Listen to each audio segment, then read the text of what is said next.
بسم اللہ الرحمن الرحیم۔ سورہ مریم مکی صورت ہے۔ اس صورت کے 6 رکوع اور 98 آیات ہیں۔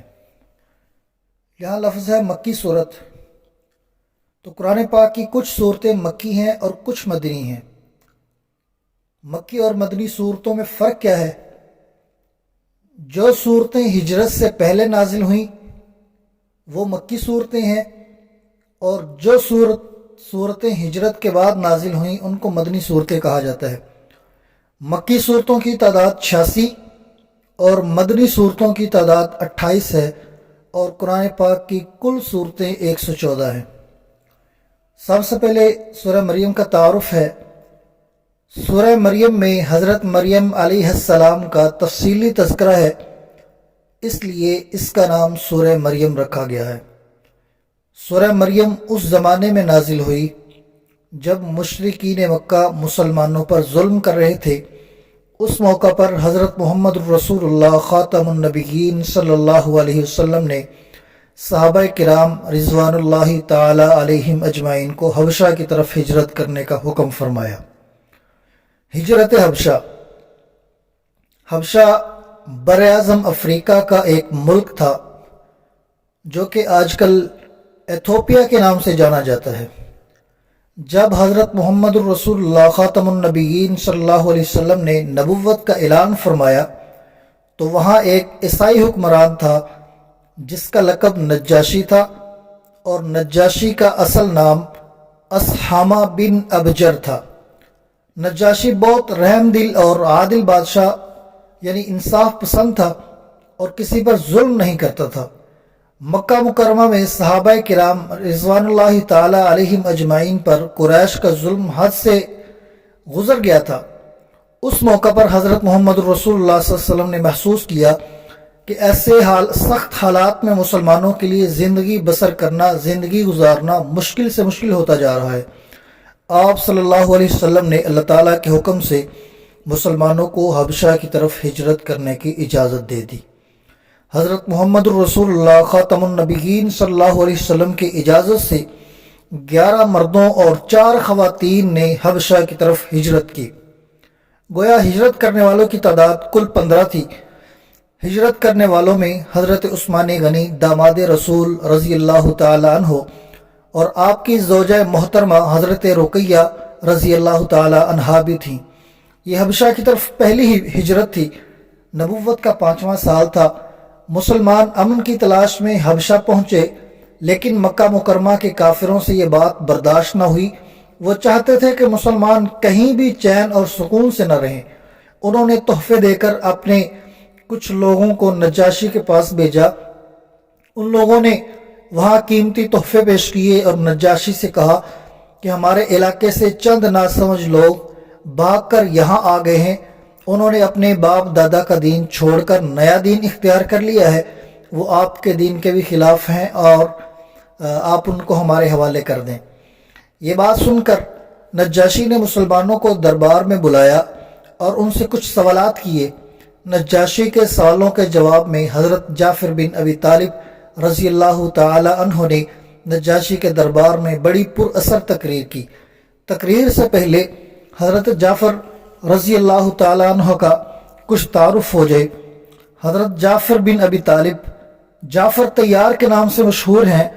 آپ رضی اللہ تعالی عنہ حضرت علی کرم اللہ وجہہ کے بھائی اور حضرت محمد مصطفیٰ صلی اللہ علیہ وسلم کے چچا زاد بھائی تھے۔ آغاز اسلام کی نمایاں شخصیت میں شمار ہوتے ہیں۔ آپ مہاجرین حبشہ کے قائد تھے، یعنی جو لوگ حبشہ کی طرف ہجرت کر کے گئے ان کی قیادت کر رہے تھے۔ جنگ معطہ میں سپہ سالار تھے اور اسی جنگ میں شہادت پائی، اور نبی کریم صلی اللہ علیہ وسلم نے ان کو طیار یعنی جنت کی طرف تیزی سے اڑنے والا یہ لقب دیا۔ اور اب آتے ہیں ان کی تقریر کی طرف۔ آپ رضی اللہ تعالی عنہ نے فرمایا، اے بادشاہ، ہم لوگ جاہل تھے، بتوں کی پوجا کرتے تھے، بتوں کی عبادت کرتے تھے، مردار کھاتے تھے، گناہوں کے عادی تھے، پڑوسیوں کا حق مارتے تھے، جو طاقتور ہوتا وہ کمزور پہ ظلم ڈھاتا۔ ہم ایسی ہی حالت میں تھے جب اللہ تعالیٰ نے ہم پر کرم فرمایا، ہم میں اپنا رسول بھیجا، انہوں نے ہمیں اللہ کی طرف بلایا، بت پرستی سے منع کیا اور فرمایا کہ ہم سچ بولیں، خون خرابے سے باز آ جائیں، یتیموں کا مال نہ کھائیں، پڑوسیوں کا خیال رکھیں، نماز پڑھیں، روزے رکھیں اور زکوٰۃ دیں۔ ہم ان پر ایمان لائے، شرک، بت پرستی اور تمام برے اعمال چھوڑ دیے۔ اسی وجہ سے ہماری قوم ہماری دشمن ہو گئی اور وہ چاہتی ہے کہ ہم اسی گمراہی کی طرف واپس چلے جائیں۔ ہم ان کے بہت زیادہ تنگ کرنے پر آپ کے ملک میں آ گئے ہیں، اے بادشاہ ہمیں امید ہے کہ ہم یہاں ظلم سے محفوظ رہیں گے۔ نجاشی نے حضرت جعفر رضی اللہ تعالی عنہ سے کہا کہ وہ اپنے نبی خاتم النبیین صلی اللہ علیہ وسلم پر نازل ہونے والے کلام میں سے کچھ سنائیں۔ حضرت جعفر رضی اللہ تعالی عنہ نے سورہ مریم کی آیات تلاوت کی۔ سورہ مریم یہ قرآن پاک کی جو پارہ نمبر 16 کی صورت ہے۔ نجاشی اور اس کے درباریوں پر بہت اثر ہوا اور وہ رونے لگے۔ نجاشی نے کہا یہ کلام اور انجیل ایک ہی چراغ کی روشنیاں ہے۔ انجیل مشہور آسمانی کتاب، یہ حضرت عیسیٰ علیہ السلام پر نازل ہوئی تھی۔ نجاشی نے مسلمانوں کو واپس کرنے سے انکار کر دیا۔ اس طرح مکہ والوں کا یہ وفد ناکام واپس ہوا اور مسلمان وہاں امن اور سکون سے رہنے لگے۔ حبشہ کے لوگ مسلمانوں کی پاک زندگی سے بہت متاثر ہوئے۔ کئی لوگ ان کی دعوت سے مسلمان ہو گئے۔ مسلمان ہونے والوں میں حبشہ کے بادشاہ نجاشی بھی تھے۔ اس کے بعد ہے سورہ مریم کا خلاصہ، یعنی پوری سورہ مریم کا جو نچوڑ ہے وہ یہ چیزیں ہیں: توحید، رسالت اور آخرت کا بیان۔ اس کے بعد آ جاتا ہے سورہ مریم کے مضامین کہ اس میں کیا کیا مضمون بیان ہوئے ہیں۔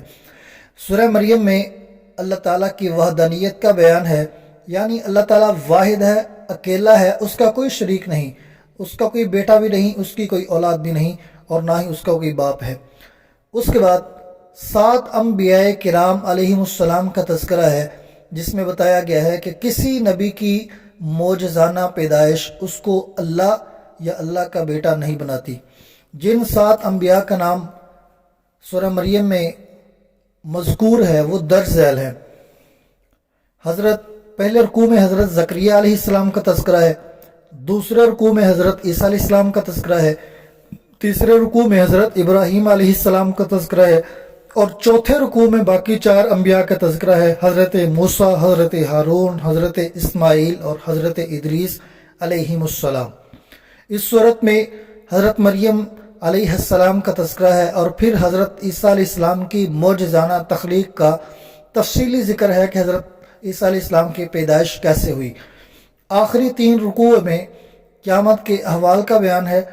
اس دن اللہ تعالیٰ کے نیک بندوں کو مہمان بنا کر لایا جائے گا، جبکہ مجرموں کو پیاسے جانوروں کی طرح ہانک کر دوزخ کی طرف لے جایا جائے گا۔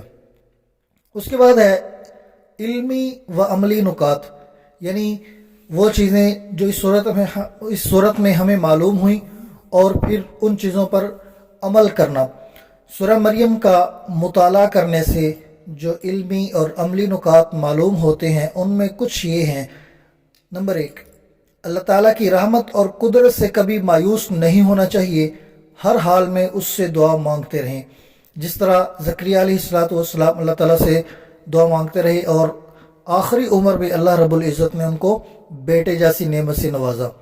دوسرے نمبر پہ تمام انبیاء کرام علیہم السلام نے اپنی قوموں کو ایک اللہ کی عبادت کرنے کی دعوت دی کہ ہمارا رب بھی اللہ ہے، تمہارا رب بھی اللہ ہے، اسی کی عبادت کرو، سیدھا راستہ یہی ہے۔ اس کے بعد ہے ہمیں اپنی تمام حاجات کے لیے صرف اللہ تعالیٰ سے دعا کرنی چاہیے۔ اس کے بعد کسی نبی کی معجزانہ پیدائش انہیں اللہ یا اللہ کا بیٹا نہیں بناتی، بلکہ یہ ان کی عظمت کو بیان کرتی ہے۔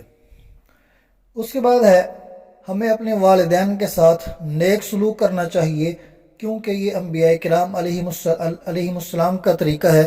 جس طرح حضرت ابراہیم علیہ السلام اپنے والد کو دین کی دعوت دے رہے ہیں تو دعوت دینے سے پہلے ان کو بڑے ادب اور احترام کے ساتھ ان کو پکار رہے ہیں، ان کو بلا رہے ہیں۔ ہمیں اپنے بڑوں کو نہایت ادب اور احترام سے نیکی کی دعوت دینی چاہیے اور انہیں برائی سے منع کرنا چاہیے۔ اس کے بعد ہے ہمیں وعدہ پورا کرنا چاہیے، کیونکہ یہ انبیاء کرام اور نیک لوگوں کی صفت ہے۔ اللہ تعالیٰ نے قرآن مجید کو حضرت محمد رسول اللہ خاتم النبیین صلی اللہ علیہ وسلم کی زبان یعنی عربی زبان میں آسان فرما دیا ہے۔ ہمیں بھی عربی زبان سیکھ کر قرآن مجید میں غور و فکر کرنا چاہیے۔ حدیث نبوی صلی اللہ علیہ وسلم ہے، حضرت محمد رسول اللہ خاتم النبیین صلی اللہ علیہ وسلم نے فرمایا، ماں کی گود میں جن بچوں نے بات کی ان میں سے ایک حضرت عیسیٰ علیہ السلام بھی ہیں۔ اہم بات، ہمارے نبی حضرت محمد رسول اللہ صلی اللہ علیہ وسلم نے معراج کے سفر میں جن انبیاء کرام علیہم السلام سے ملاقات فرمائی ان میں حضرت عیسیٰ بھی تھے۔ جب ملاقات ہوئی تو حضرت عیسیٰ علیہ السلام نے حضرت محمد رسول اللہ صلی اللہ علیہ وسلم کو دیکھ کر فرمایا، خوش آمدید نیک نبی نیک بھائی۔ یہ حوالہ بخاری شریف جو حدیث کی کتاب ہے اور اس میں یہ مذکور ہے۔ حضرت محمد الرسول اللہ خاتم النبیین صلی اللہ علیہ وسلم نے حضرت عیسیٰ کا حلیہ بیان کرتے ہوئے فرمایا کہ ان کا قد درمیانہ اور رنگت سرخ و سفید تھی اور ایسے لگتے تھے جیسے ابھی غسل خانے سے باہر آئے ہوں۔ آج کا سبق جو ہے وہ اتنا ہی ہے۔ اس میں سے تقریباً ساری باتیں ہی ایسی ہیں جو یاد کرنے والی ہیں، کوئی بات بھی چھوڑنے والی نہیں ہے۔ تو آپ کوشش کریں اور ساری چیزیں تھوڑی تھوڑی کر کے